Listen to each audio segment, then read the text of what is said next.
ನೋಡಿ, ಬೀದರ್ನಲ್ಲಿ ಕುಡಿತದ ವಿಚಾರಕ್ಕೆ ಪತಿ ಪತ್ನಿಯ ನಡುವೆ ಜಗಳ ಶುರುವಾಗುತ್ತೆ.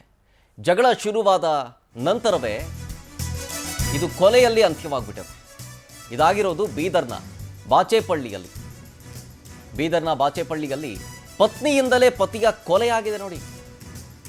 ಪತ್ನಿ ಸವಿತಾ ಆಕೆಯಿಂದ ಶ್ರೀಧರ್ ಶಿವರಾಜ್ ಅನ್ನೋರ ಕೊಲೆಯಾಗಿದೆ. ಕುಡಿದು ಬಂದು ಡೈಲಿ ಸವಿತಾ ಜೊತೆ ಜಗಳ ಮಾಡ್ತಾ ಇದ್ದಂತೆ ಶ್ರೀಧರ.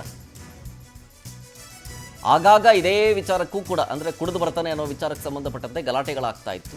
ಇವತ್ತು ಕೂಡ, ಅಂದರೆ ಈಗಲೂ ಕೂಡ ಹಾಗೆ ಆಗಿದೆ ಈ ಬಾರಿಯ ಗಲಾಟೆಯೂ ಕೂಡ.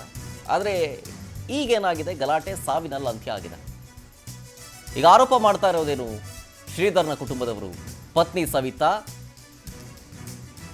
ಜೊತೆಗೆ ಶ್ರೀಧರ್ನ ಅತ್ತೆ ಮಾವ ಅವರೆಲ್ಲರೂ ಕೈ ಕಾಲು ಎಲ್ಲ ಕಟ್ಟಾಕಿ ಥಳಿಸಿ ಕೊಲೆ ಮಾಡಿದ್ದಾರೆ ಅನ್ನೋ ಆರೋಪ. ತೀವ್ರವಾಗಿ ಗಾಯಗೊಂಡಿದ್ದ ಶ್ರೀಧರ್ ಸ್ಥಳದಲ್ಲೇ ಸಾವನ್ನಪ್ಪಿದ್ದಾನೆ. ಎಸ್ಪಿ ಪ್ರದೀಪ್ ಗುಂಟಿ ಅವರು ಸ್ಥಳಕ್ಕೆ ಭೇಟಿ ನೀಡಿ ಪರಿಶೀಲನೆಯನ್ನು ನಡೆಸಿದ್ದಾರೆ.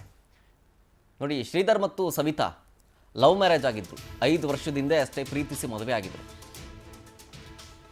ಆಮೇಲೆ ಡೈಲಿ ದಿನನಿತ್ಯ ಕುಡ್ಕೊಂಡು ಬಂದು ಈ ಶ್ರೀಧರ ಗಲಾಟೆ ಮಾಡ್ತಿದ್ದಂತೆ ಮನೆಯಲ್ಲಿ. ಹಲವು ಬಾರಿ ಇದ್ರ ಬಗ್ಗೆ ಜಗಳಗಳು ಕೂಡ ಆಗಿದ್ದಾವೆ. ರಾಜಿ ಸಂಧಾನವೂ ಕೂಡ ಆಗಿದೆ. ಶ್ರೀಧರ್ನ ತಂದೆ ಅವರೂ ಕೂಡ ರಾಜಿ ಸಂಧಾನ ಮಾಡಿದ್ದಾರೆ. ಆದರೆ ಅದು ನಿಲ್ಲಿಲ್ಲ, ಡೈಲಿ ಇದೇ ಆಗೋಗಿತ್ತು. ಇದಕ್ಕೆ ಬೇಸತ್ತಿದ್ದೋ ಅಥವಾ ಏನೋ ಗೊತ್ತಿಲ್ಲ. ಬಟ್ ಆ ಗಲಾಟೆ ಟೈಮ್ನಲ್ಲಿ ಏನಾಯಿತು ಅನ್ನೋದು ಗೊತ್ತಿಲ್ಲ. ಆದರೆ ಏಕಾಏಕಿ ಸವಿತಾ ಮತ್ತು ಅವ್ರ ಮನೆಯವರು ಎಲ್ಲರೂ ಸೇರಿ ಶ್ರೀಧರ್ನ ಕೈಕಾಲು ಕಟ್ ಹಾಕಿ ಮನೆ ಬಂದೆ ಥಳಿಸಿದ್ದಾರೆ, ಹೊಡೆದಿದ್ದಾರೆ. ತೀವ್ರವಾಗಿ ಗಾಯಗೊಂಡಿದ್ದ ಶ್ರೀಧರ್ ಆ ಏಟನ್ನು ತಡ್ಕೊಳ್ಳೋಕ್ಕಾಗಲಿಲ್ಲ ಅನಿಸುತ್ತೆ. ಸ್ಥಳದಲ್ಲೇ ಸಾವನ್ನಪ್ಪಿದ್ದಾರೆ. ಈಗ ಸ್ಥಳಕ್ಕೆ ಪೊಲೀಸರು ಭೇಟಿ ನೀಡಿ ಪರಿಶೀಲನೆ ನಡೆಸಿದ್ದಾರೆ. ಇದಕ್ಕೆ ಸಂಬಂಧಪಟ್ಟಂತೆ ಹೆಚ್ಚಿನ ಡೀಟೇಲ್ಸ್ ಕೊಡ್ತಾರೆ ನಮ್ಮ ಪ್ರತಿನಿಧಿ ರಾಜ್ಕುಮಾರ್ ಫೋನ್ ಸಂಪರ್ಕದಲ್ಲಿ. ರಾಜ್ಕುಮಾರ್, ಈಗ ದಿನನಿತ್ಯ ಕುಡಿದು ಬಂದು ಗಲಾಟೆ ಮಾಡ್ತಿದ್ದಾನೆ ಅನ್ನೋ ವಿಚಾರಕ್ಕೇನೆ ಜಗಳ ಆಗಿ ಈಗ ಹೊಡೆದು ಬಡ್ದು ಸಾಯಿಸಿದಾರ ಅಥವಾ ಬೇರೆ ಏನಾದರೂ ಕಾರಣ ಇತ್ತಾ ಅಂತೇಳಿ, ಆ ಗಲಾಟೆ ಟೈಮ್ನಲ್ಲಿ ಏನಾಯ್ತು ಅಂತ?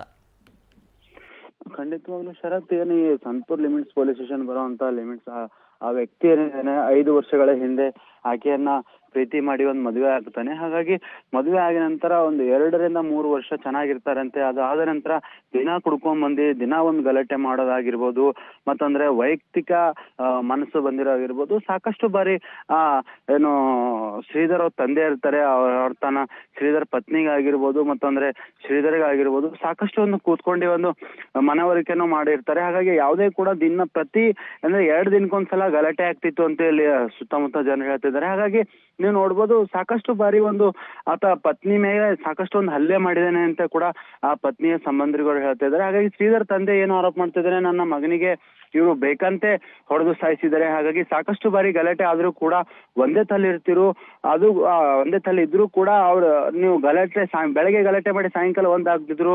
ಇವಾಗ ಆ ಪತ್ನಿ ಏನಿದ್ದಾಳೆ ಸವಿತಾರ ಕುಟುಂಬಸ್ಥರು ಅವನಿಗೆ ಬೇಕಂತೆ ಮನೆ ಕರೆಸಿ ಒಂದು ಹೊಡೆದು ಕೊಂದಿದ್ದಾರೆ ಅಂತ ಹೇಳಿ ಇವರು ಒಂದು ಕಂಪ್ಲೇಂಟ್ ಅನ್ನು ದೂರ ಮಾಡ್ತಾರೆ. ಹಾಗಾಗಿ ಇನ್ನೂ ಕೂಡ ಸಾಕಷ್ಟು ಏನು ಶ್ರೀಧರ್ ಇದ್ದಾನೆ ಅವನಿಗೆ ಅವರ ಫ್ಯಾಮಿಲಿದವರೇ ಹೊಡೆದಿದಾರ ಮತ್ತೆ ಬೇರೆ ಯಾರಾದ್ರೂ ಹೊಡೆದಿದಾರ ಅಂತ ಕೂಡ ನಿನ್ನೆ ಸ್ಥಳಕ್ಕೆ ಬೀದರ್ ಎಸ್ಪಿ ಪ್ರದೀಪ್ ಗುಂಟೆ ಕೂಡ ನಿನ್ನೆ ಭೇಟಿ ನೀಡಿ ಪರಿಶೀಲನೆ ನಡೆಸಿದ್ರು. ಹಾಗಾಗಿ ಇನ್ನೂ ಸಂಪೂರ್ಣವಾಗಿ ಯಾವ ಕಾರಣಕ್ಕಂತೆ ಕೊಲೆ ಆಗಿದೆ ಅಂತ ಮಾಹಿತಿ ಬಂದಿಲ್ಲ. Yes, thank you Rajkumar ಡೀಟೇಲ್ಸ್ಗಾಗಿ.